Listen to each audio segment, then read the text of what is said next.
চাঁপাইনবাবগঞ্জের গোমস্তাপুরে উদ্বোধন করা হয়েছে বরেন্দ্র বহুমুখী উন্নয়ন কর্তৃপক্ষ বিএমডিএ এর নবনির্মিত ভবন।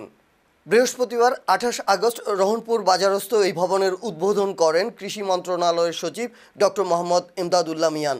এর আগে মহানন্দা নদী থেকে সেচের পানি উত্তোলনের প্রকল্প পরিদর্শন করেন তিনি। এছাড়া বিকেলে উপজেলার মচকৈল এলাকায় কৃষকদের সঙ্গে মত বিনিময় করেন কৃষি সচিব।